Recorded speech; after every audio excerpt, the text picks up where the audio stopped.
나한테 블랙박스 원본이 있다는 걸 잊었어? 조사실한 강세리의 목소리에는 승리감과 조소가 가득했습니다. 그녀는 자신을 취조하는 왕식이 형사와 맞은편에 초췌한 얼굴로 앉아있는 황기찬을 번갈아 쳐다보며 비웃음을 흘렸습니다. 마치 이 모든 상황이 자신의 손바닥 위에서 놀아나고 있다는 듯 여유로운 태도였습니다. 형사님들 보세요. 저 블랙박스 영상만 확인하면 모든 게 명백해지잖아요. 김도희를 차로 친 건 저기 앉아있는 황기찬, 저 인간 혼자 한 짓이라고요. 전 그 시간에 다른 곳에 있었습니다. 명백한 알리바이가 있다고요. 강세리는 확신에 찬 목소리로 자신의 무죄를 주장했습니다.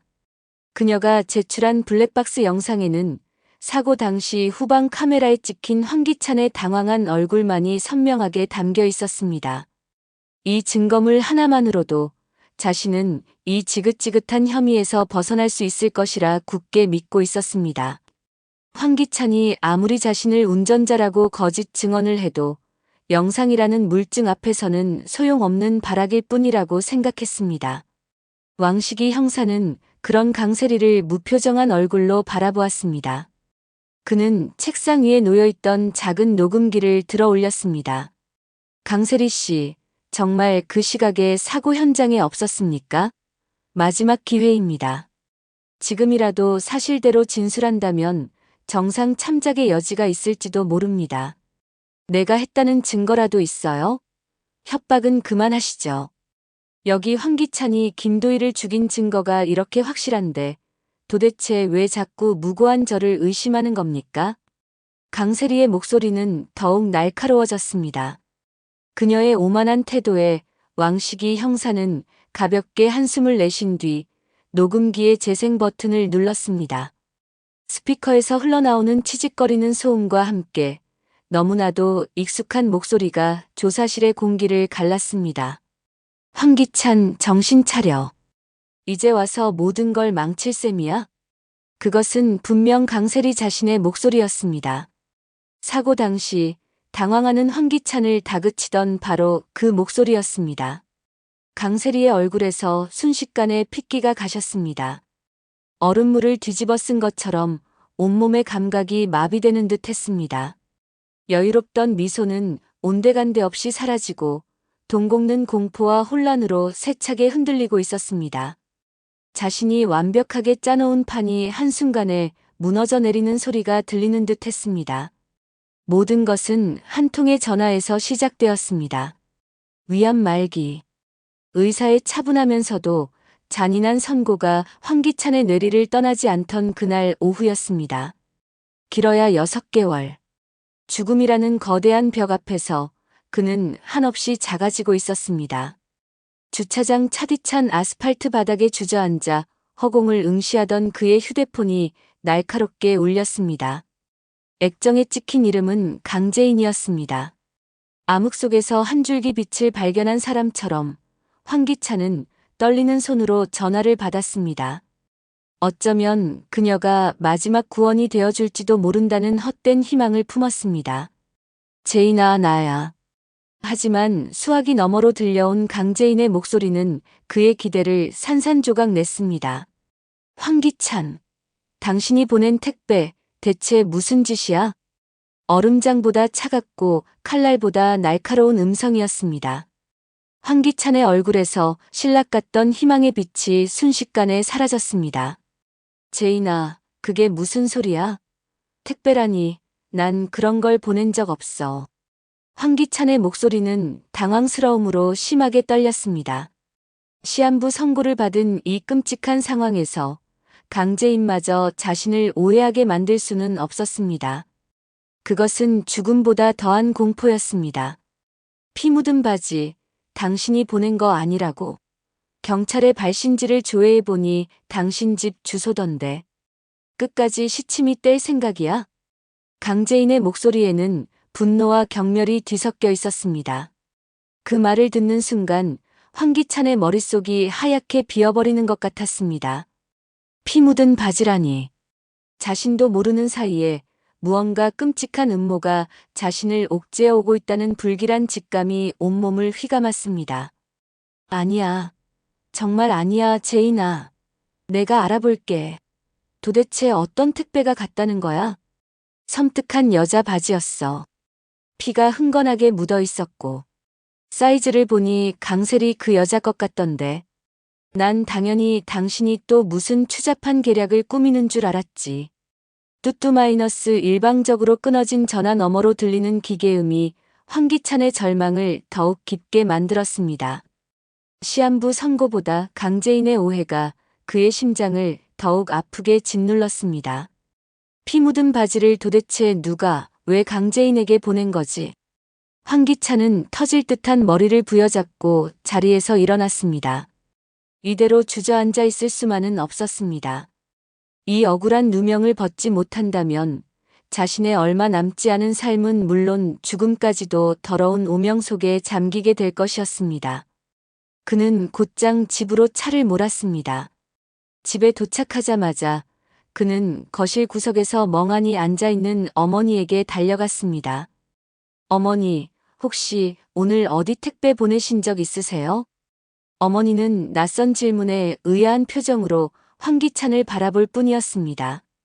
아니, 난 보낸 적 없는데. 무슨 택배 말이냐? 황기찬은 실망감을 감추지 못했습니다. 그렇다면 다음은 여동생 황나라였습니다. 그는 곧장 황나라의 방으로 쳐들어가 다그치듯 물었습니다. 너 혹시 강재인한테 택배 보냈어? 황나라는 어처구니 없다는 표정으로 오빠를 쳐다보았습니다. 오빠, 술 마셨어? 지금 무슨 헛소리야? 내가 그 재수 없는 새언니한테 택배를 왜 보내? 황나라의 격한 반응으로 보아 그녀 역시 범인이 아니었습니다. 황기찬은 머리를 쥐어뜯으며 중얼거렸습니다. 그럼 도대체 누구야? 바보 같은 형 황기만은 아닐 테고. 바로 그 순간이었습니다. 기찬이 형아. 내가 이쁜 누나한테 택배 보냈어. 거실 소파에 앉아 장난감만 만지작거리던 황기만이 해맑게 웃으며 손을 번쩍 들었습니다. 그의 얼굴에는 칭찬을 기다리는 아이처럼 자랑스러운 기색마저 서려 있었습니다. 황기찬은 그 자리에 얼어붙었습니다. 마치 시간이 멈춘 듯 황기만의 목소리만이 귓가에 맴돌았습니다. 자신의 형이 사고로 아이처럼 되어버린 형이 그런 끔찍한 일을 저질렀다는 사실을 도저히 믿을 수가 없었습니다. 형이 보냈다고? 택배 같은 거 보낼 줄도 아는 거야? 아니, 그것보다 도대체 왜 피 묻은 바지를 보낸 건데?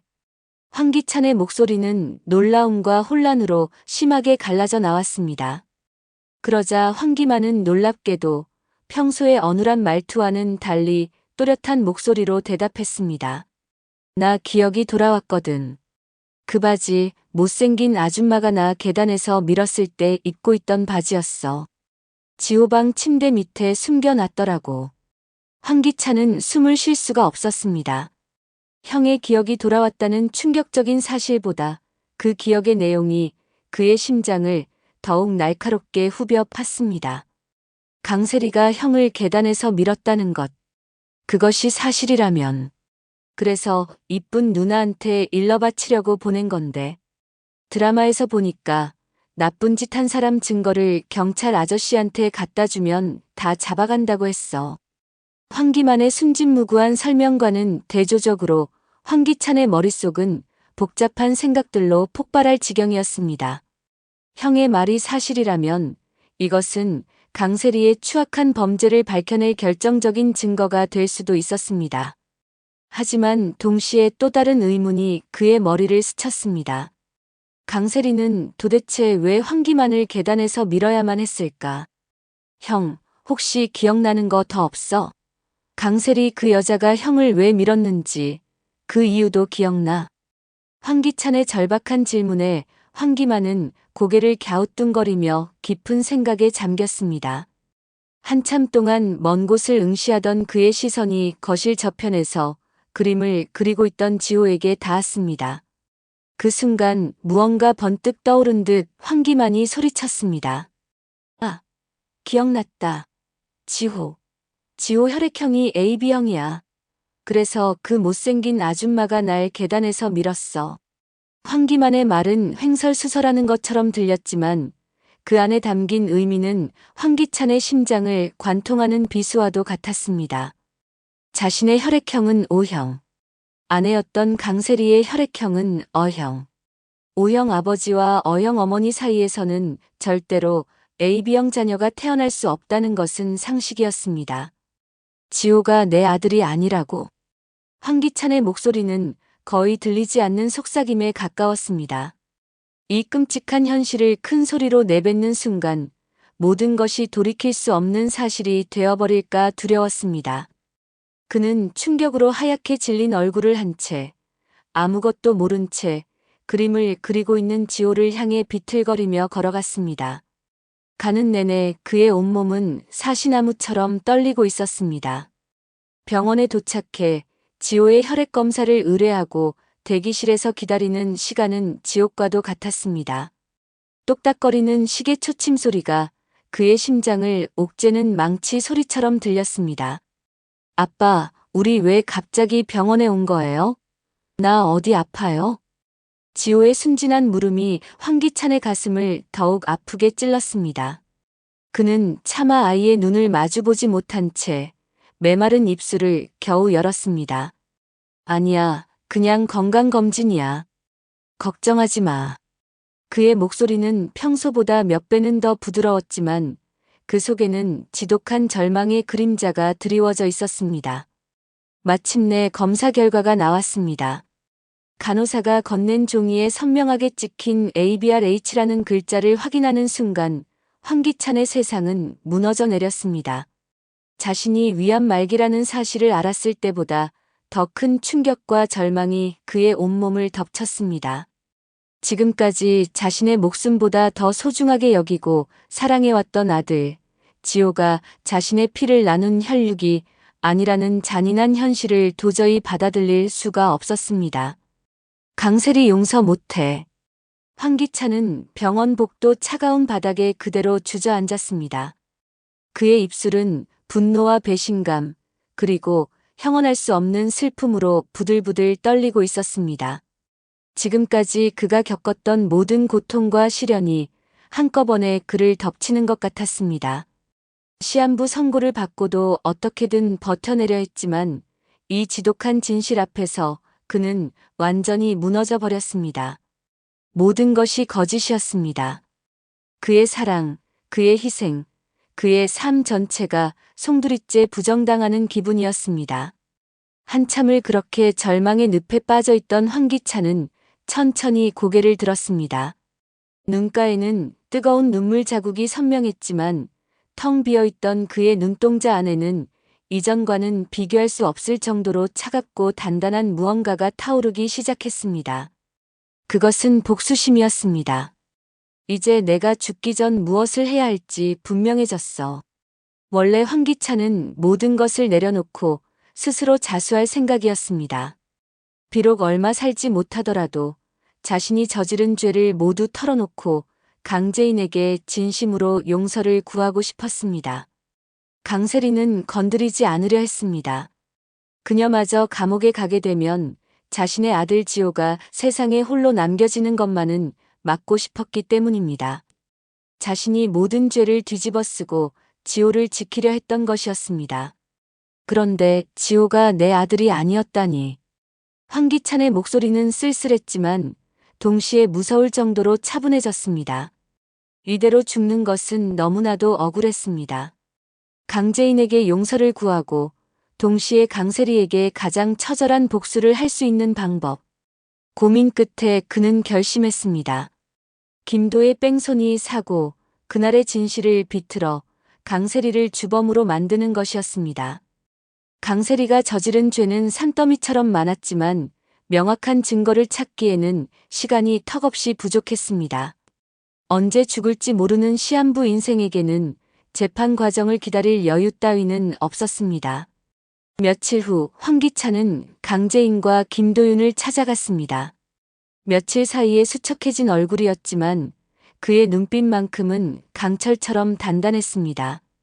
황기찬, 여긴 어쩐 일이야.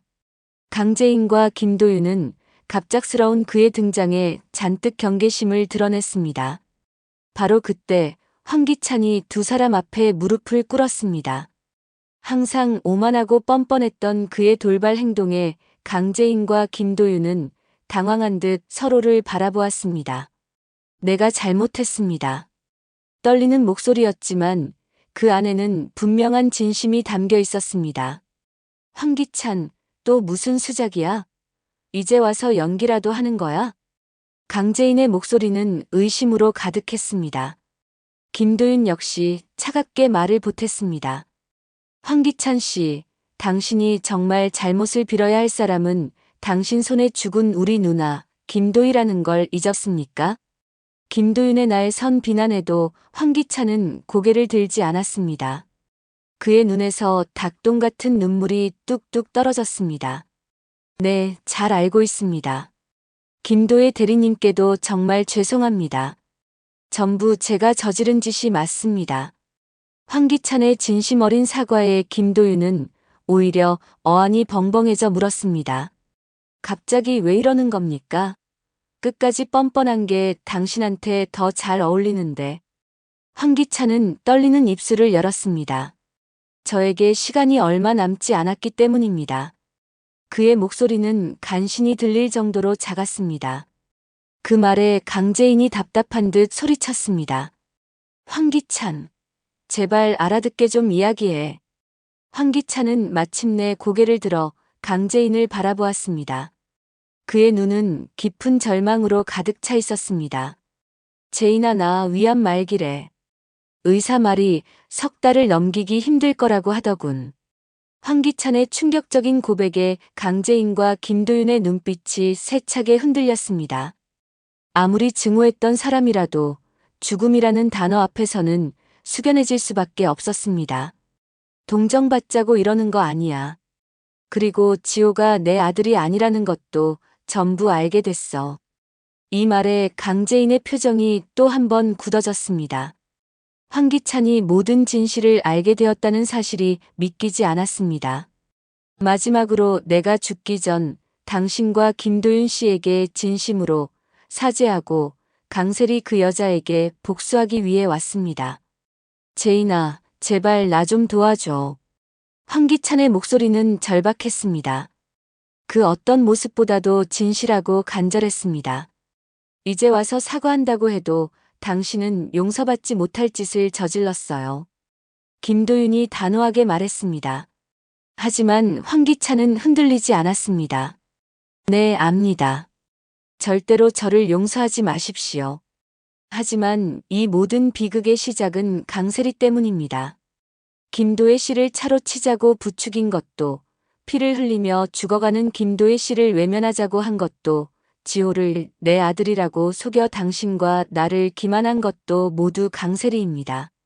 황기찬의 목소리는 절규에 가까웠습니다. 저는 어차피 하늘의 벌을 받아 곧 죽게 될 겁니다. 하지만 만에 하나 제가 죽고 난 뒤 강세리가 모든 죄를 저한테 뒤집어 씌우고 유유히 빠져나가는 꼴은 볼 수 없습니다.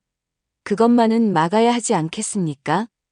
죽음을 앞둔 남자의 처절한 복수 계획을 듣는 순간 김도윤과 강재인은 그의 눈빛에서 자신들과 같은 지독한 분노를 발견할 수 있었습니다. 그리고 황기찬은 곧바로 경찰서로 향해 자수했습니다. 그는 조사실에서 모든 것을 계획대로 진술했습니다. 자신이 공모자이며 실제 운전자는 강세리였다고. 그의 거짓 증언으로 강세리는 긴급 체포되었습니다. 그리고 마침내 모든 진실이 밝혀지는 운명의 날이 찾아왔습니다. 강세리는 자신의 블랙박스 영상이 모든 것을 증명해 줄 것이라 믿었지만 황기찬이 강재인을 통해 미리 확보해 두었던 사고 현장에서 녹음된 자신의 목소리 앞에서 처참히 무너졌습니다. 현장에 없었다던 그녀의 알리바이는 산산조각 났고 당황하여 말을 바꾸는 모습은 그녀의 혐의를 더욱 짙게 만들 뿐이었습니다. 결국 강세리는 김도의 뺑소니 사건의 주범으로 무기징역을 선고받았습니다. 황기찬 역시 공모죄로 징역 20년을 선고받았습니다. 그리고 얼마 후 황기찬은 차가운 감옥 안에서 조용히 눈을 감았습니다. 그의 마지막 순간 얼굴에는 희미한 미소가 걸려 있었습니다. 지독했던 복수가 마침내 끝났다는 안도감이었을지도 모릅니다. 강세리는 무기징역을 선고받은 이후 YL 그룹 횡령, 신분 도용, 살인 미수 및 살인 교사 등 과거의 모든 악행들이 추가로 밝혀지면서 법정 최고형인 사형을 선고받고 끝없는 절망 속에서 형 집행을 기다리는 신세가 되었습니다. 시한부 선고를 받고 모든 것을 잃은 한 남자가 자신의 목숨을 걸고 시작한 처절한 복수극은 결국 모든 것을 파멸로 이끌며 막을 내렸습니다. 진실과 거짓, 사랑과 배신, 그리고 용서와 복수가 뒤엉켰던 이들의 비극적인 이야기는 그렇게 끝이 났습니다. 구독과 좋아요는 사랑입니다. 영상 제작에 큰 힘이 됩니다. 감사합니다.